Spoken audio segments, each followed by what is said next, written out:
기가은비 기술과정을 부탁해. 저작권과 초상권을 지켜주세요.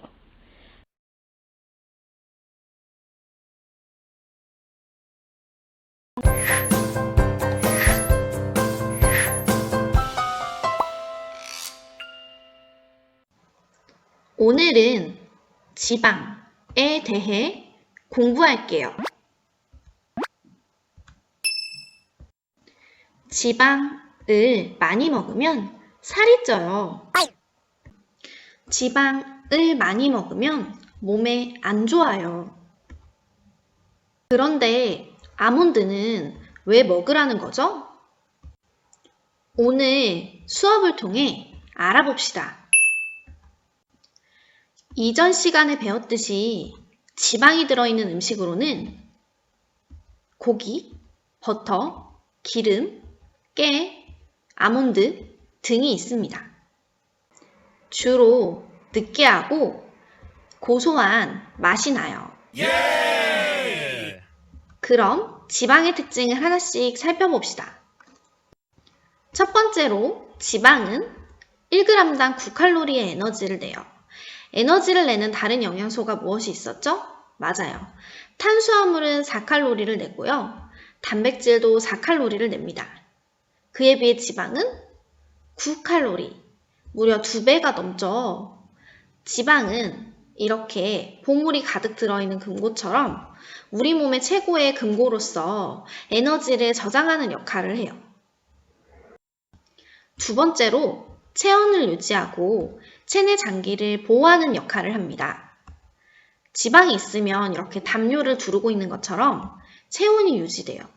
또한 장기는 파열되거나 다치면 안 되기 때문에 이렇게 지방이 둘러싸고 있습니다. 마치 유리병이 깨지지 않도록 감싸고 있는 뽁뽁이처럼 말이죠. 이렇게 지방을 통해서 장기가 보호됩니다. 지방이 없다면 여러분 벽에 찍히자마자 장기가 손상되겠죠. 세 번째로 과하게 섭취하면 비만의 위험이 높아져요. 이렇게 맛있는 음식이 있습니다. 칼로리가 높죠? 지방은 특히 9칼로리로 탄수화물이나 단백질보다 기본적인 열량이 높기 때문에 먹었을 때 될 확률이 더 높겠죠?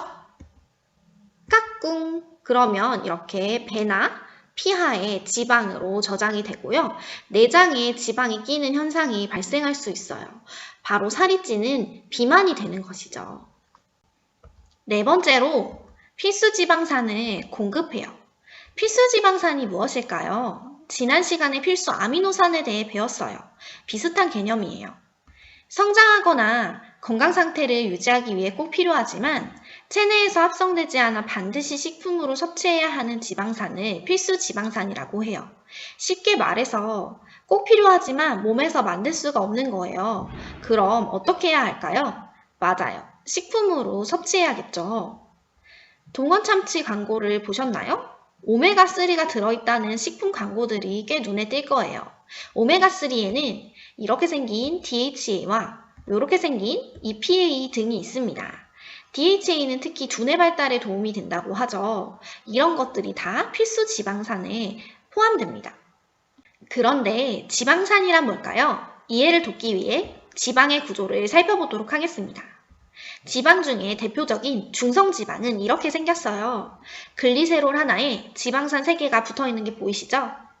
그래서 소화가 되면 글리세롤 하나랑 지방산 3개로 분해가 돼요. 여기 있는 이 지방산 1개가 예를 들어 EPA라고 하면 EPA는 오메가3 지방산이기 때문에 이걸 전체를 오메가3 지방산이라고 부르게 되는 거예요. 따라서 글리세롤과 지방산이 어떻게 조합되어 있느냐에 따라서 다른 지방이 되는 것이죠. 그 다음으로 지방의 종류에 대해 공부해 볼게요. 먼저 어디서 지방을 얻었느냐에 따라 분류해 볼게요. 동물성 지방과 식물성 지방이 있습니다. 동물성 지방은 꿀꿀, 이렇게 동물로부터 얻은 지방을 의미해요. 버터, 소고기, 돼지고기 등이 있습니다. 반대로 식물성 지방은 식물로부터 얻은 지방이겠죠. 참기름, 들기름, 식용유, 깨, 아몬드 등이 있습니다. 특히 깨로부터 얻는 기름들이 있어요. 참깨를 짜면 참기름, 들깨를 짜면 들기름이 돼요. 이렇게 참기름과 들기름도 식물성 지방에 해당이 됩니다. 이번엔 포화된 정도에 따라 지방을 분류해 볼게요. 포화지방산이 있고 불포화지방산이 있습니다. 포화지방산은 꽉 찼다는 뜻이에요. 그래서 이렇게 단단한 동물성 식품에 많이 들어 있습니다. 많이 섭취하면 고지혈증, 동맥경화 등이 생기기 쉽습니다. 반면에 불포화지방산은 이렇게 액체로 된 식물성 식품, 생선 기름 등에 많이 들어 있습니다. 피부 건강 유지와 성장을 돕는 역할을 해요. 포화가 무슨 뜻인지 잘 알기 위해서 탄소의 구조를 살펴볼게요. 탄소는 이렇게 생겼어요. 손이 4개 있어요. 우리 주변의 물질들은 보통 탄소로 이루어져 있어요. 이 탄소가 다른 원소랑 손을 잡으면 연결이 돼서 다른 물질을 만들 수 있게 돼요. 포화란 가득 찼다는 것을 의미합니다. 물질에서는 탄소의 4개의 손이 모두 원소를 하나씩 잡고 있는 상태를 포화되었다고 표현해요. 그림을 보면 노란 색깔은 탄소고요. 이 파란 색깔은 수소를 의미합니다. 잘 보면 탄소가 4개의 손을 모두 사용해서 다른 친구들과 손을 잡고 있죠? 이렇게 꽉 차고 빽빽한 상태에 대해서 포화라고 표현합니다. 공간이 더는 없죠. 반대로 불포화란 가득 차지 않았다는 뜻이겠죠? 탄소의 손이 꽉 차지 않고 남아있는 손끼리 잡는 형태를 불포화되었다고 표현합니다. 그림을 보면 중앙에 있는 노란 탄소가 손이 남아서 자기들끼리 손을 한 번 더 잡았죠? 2번 잡았다고 해서 이중결합이라고 표현해요. 이렇게 빈 부분이 있어서 헐렁한 상태를 불포화라고 표현하는 겁니다. 수소 2개가 빠져서 공간이 조금 널널해졌죠. 이걸 식품에 적용해 볼게요. 빽빽한 정도를 나타내는 밀도는 고체가 가장 높고요. 기체가 가장 낮습니다. 고체에는 탄소나 수소같이 원소들이 가득 차 있는 상태일 거고 기체는 그렇지 않겠죠? 그래서 포화지방의 경우는 이렇게 버터와 같이 상온에서 고체 형태를 많이 이루고 있습니다. 원소들이 가득 차 있기 때문이죠. 반대로 불포화지방의 경우에는 공간이 남기 때문에 상온에서 액체의 형태로 존재를 많이 한다고 해요. 상온이라는 것은 일정한 온도, 즉 일상적인 온도를 의미하는 거예요.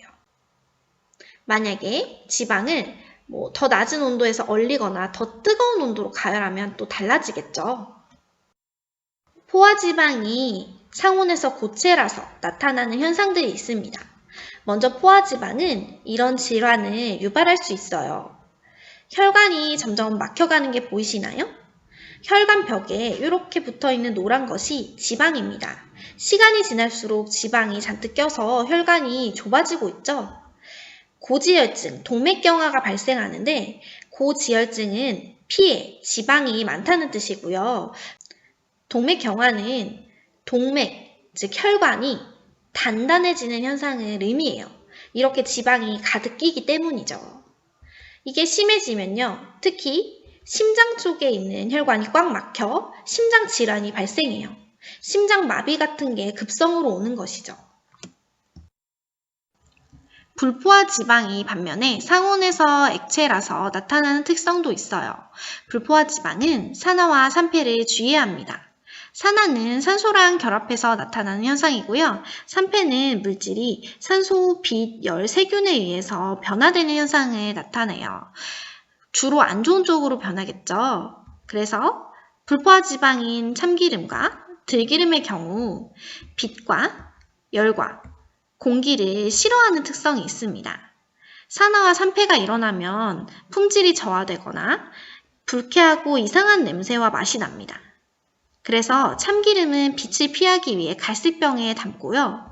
들기름의 경우는 열을 가하면 몸에 해로운 물질이 생성되기 때문에 볶을 때 사용하지 말아야 합니다. 앞에서 배웠던 필수지방산으로 다시 돌아가 볼게요. 필수지방산은 불포화지방산의 일종입니다. 불포화 지방산은 오메가3, 오메가6, 오메가9 등 다양한 종류가 있는데요. 그 중에서 오메가3와 오메가6를 합쳐서 필수 지방산이라고 합니다. 이 중에서도 오메가3가 특히 유명한데요. 이 아이는 참치, 아몬드, 호두 등에 많이 들어있습니다. 두뇌 발달과 성장에 도움이 된다고 해서 식품 광고에도 많이 쓰이고 여러 식품에 들어있죠. 그런데 이 오메가3는 혈관에 껴있는 지방들을 제거해 주어서 심혈관계 질환의 위험도 낮춰주는 효과가 있습니다. 하나 더, 트랜스 지방산에 대해 알아봅시다. 과자나 식품 등에서 트랜스 지방이라고 표시된 걸 본 적이 있나요? 이런 식으로요. 패스트푸드, 튀긴 음식, 고온가열 조리한 음식에 트랜스 지방산이 많이 들어있어요. 많이 들어있는 식품으로 불고기 버거, 피자, 머핀, 생크림 케이크, 도넛, 페스츄리, 고로케, 치킨 등이 있습니다. 모두 맛있는 음식들이죠? 그런데 트랜스 지방산은 하루 2g 이상 먹으면 위험합니다. 왜 그런지 알아볼게요. 포화지방산은 모든 탄소가 손을 잡고 있기 때문에 이렇게 일자 형태를 보입니다. 그래서 마치 벽돌처럼 착착 혈관에 더 잘 쌓이는 것이죠. 반대로 불포화지방산은 이중결합이 있기 때문에 이렇게 중간에 한 번씩 꺾어지는 부분이 있어요. 구부정하기 때문에 혈관벽에 잘 쌓이기가 더욱 어렵죠. 트랜스 지방은 그럼 어떻게 만드는 걸까요? 트랜스 지방은 불포화 지방에다가 수소를 더 넣어줍니다. 그래서 꽉 찬 구조를 만들게 되는데요. 그 결과 이렇게 일자 형태로 모양이 바뀌어요. 이건 엘라이드산이라고 트랜스 지방산의 일종이에요. 그래서 포화지방산과 비슷하게 차곡차곡 혈관벽에 더 잘 쌓이는 특성을 보이게 됩니다. 그림으로 살펴볼게요. 옥수수유는 불포화지방입니다. 액체 상태이죠. 여기에 수소를 더하는 수소 첨가 반응을 일으킵니다. 고온에서 보통 일어나겠죠? 그 결과 옥수수 마가린과 같은 단단한 형태의 고체가 됩니다. 버터랑 비슷해요. 그래서 밥 위에 버터를 얹어 먹는 간장 버터밥처럼 마가린 밥으로도 많이 먹기도 합니다. 문제는 액체 상태의 기름이 고체가 됐기 때문에 혈관벽에 더 잘 쌓이는 것은 물론이고요. 나쁜 콜레스테롤의 수치를 올려서 심혈관계 질환을 유발하기도 해요. 그래서 트랜스 지방산이 위험하다고 표현하는 거예요. 그럼 정리해 볼게요. 지방을 많이 먹으면 살이 쪄요. 맞습니다. 지방은 1g당 9칼로리로 열량이 높고요. 뿐만 아니라 보통 지방이 많이 든 음식은 달기까지 하죠. 그래서 더 살이 잘 쪄요. 지방을 많이 먹으면 몸에도 안 좋아요. 맞습니다. 혈액 안에 지방의 농도가 높아지는 고지혈증이 발생하기도 하고요. 심장 혈관에 무리가 가서 심혈관계 질환이 나타나기도 합니다. 그리고 무게가 많이 늘어 비만이 되면 관절에도 안 좋은 영향이 가요.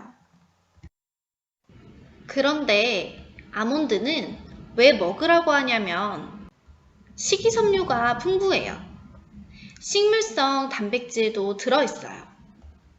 불포화 지방이 많이 함유되어 있어서 심장 질환의 위험을 낮춰줍니다.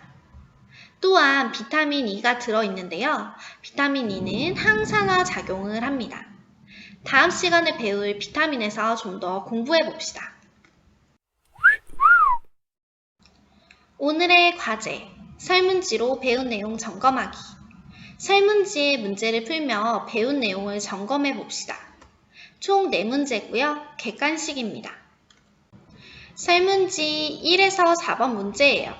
설문지가 안 열리는 친구들을 위해 준비했어요. 맨 처음에 학번과 이름을 적는 문항이 있으니까 잊지 말고 꼭 적어주세요. 설문지를 다 풀었으면 해야 할 일. 마지막에 꼭 완료로 표시 버튼을 눌러주세요. 여러분 내 과제에 완료로 표시 버튼이 있죠? 이걸 꼭 누르셔야 제출한 학생으로 처리됩니다. 질문이 있는 사람들은 교과방에 글로 남겨주셔도 되고요. 여기 이 메일 주소로 질문을 하셔도 됩니다. 지방에는 여러 가지 종류가 있어요. 그래서 어떻게 먹느냐에 따라 이로울 수도 있고 해로울 수도 있습니다. 오늘 수업을 통해서 지방을 이롭게 먹는 방법에 대해 조금이나마 알아갔길 바랍니다. 오늘 수업은 여기까지 하겠습니다. 다음 시간에 만나요.